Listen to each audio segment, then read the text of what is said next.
Bonjour à tous, aujourd'hui nous recevons Moustapha Belkhayat, gérant de fonds sur les matières premières et expert de l'or. Monsieur Belkhayat, bonjour. Bonjour. Alors, est-ce que vous pouvez nous dire un petit peu quelle activité vous exercez actuellement sur le continent africain?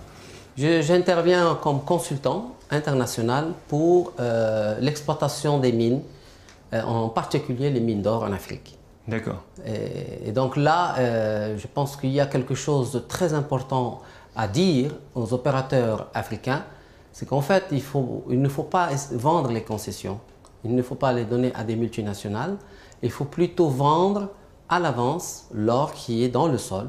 Et une fois qu'on a vendu cet or, on s'engage à le livrer dans 2 ou 3 ans. En contrepartie, on fait un prix à celui qui aura acheté cet or. Et avec cet argent, on construit l'unité de production. Et là, il se retrouve propriétaire et de la concession et de l'unité de production. Donc aujourd'hui, ce qui se passe, on assiste à quoi? On assiste à une multinationale qui arrive en Afrique, qui investit, disons, 100 millions, mais qui récupère 2 milliards par an. Et à terme, juste pendant 10 ans, 15 ans. Pour moi, ça, ce n'est pas un partenaire, c'est un prédateur. Il faut dire les mots tels qu'ils sont. Toujours sur l'or, où se trouvent les potentialités fortes en ce moment sur le continent? En fait, le continent africain est un scandale géologique au niveau de l'or. On peut trouver de l'or, bien sûr, au Mali, en Guinée, au Burkina Faso, et évidemment en Afrique du Sud. Mais maintenant, il faut descendre à 5000 mètres de profondeur pour aller chercher l'or en Afrique du Sud, donc il revient très très cher.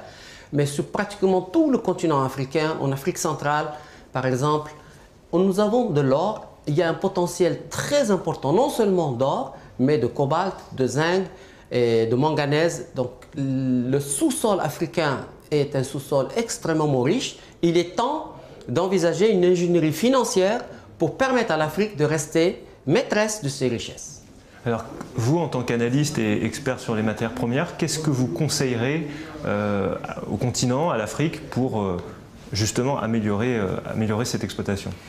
Écoutez, dans un premier temps, je voudrais conseiller aux jeunes Africains d'envisager de créer des salles de marché dans chaque pays africain. Pourquoi?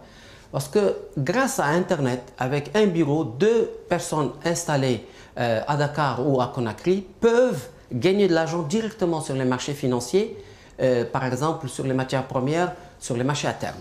C'est un savoir-faire que les Africains doivent apprendre. Parce qu'on peut gagner jusqu'à 10 à 15 milliards de dollars en intervenant sur les marchés à terme du COMEX, par exemple, etc. Et ça, c'est un secteur qui est négligé en Afrique. Ça, c'est très important, non seulement pour gagner de l'argent sur les marchés, mais aussi pour se couvrir sur les marchés à terme. Lorsqu'on sait que, par exemple, le Mali vend du coton régulièrement sur les marchés internationaux, il est indispensable pour que les Maliens apprennent à se couvrir sur le marché à terme du coton, de manière à optimiser leur vente. Et donc, c'est une ingénierie, et cette ingénierie, elle peut s'apprendre. Nous savons très bien qu'il y a des élites africaines qui travaillent chez Goldman Sachs, chez Merrill Lynch, qui travaillent dans les grandes banques dans le monde. Il va falloir simplement les fédérer. Mais comment les ramener justement? Comment les attirer sur le continent? Mais tout simplement en créant l'outil. Déjà, il n'y a pas de salle de marché, par exemple, sur l'international, à Dakar, à Conakry, à Bamako, etc.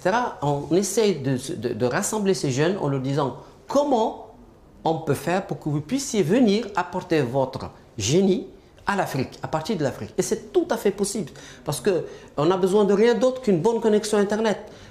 Exemple, moi je suis rentré au Maroc et je gère, depuis 10 ans, et je gère 2 fonds d'investissement sur l'international, à partir de mon pays, des fois à partir d'un village, ce qui est extraordinaire. Donc on est aujourd'hui sur une dimension internationale qui peut nous permettre d'intervenir sur les marchés traditionnels de Hong Kong par exemple, de Zurich, de New York, tout en étant chez nous en Afrique.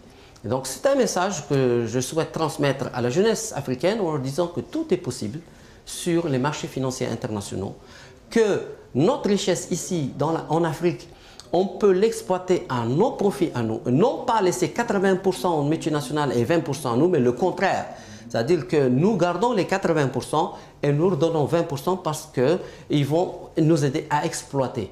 Mais l'ingénierie financière doit rester sous le contrôle total de l'Afrique.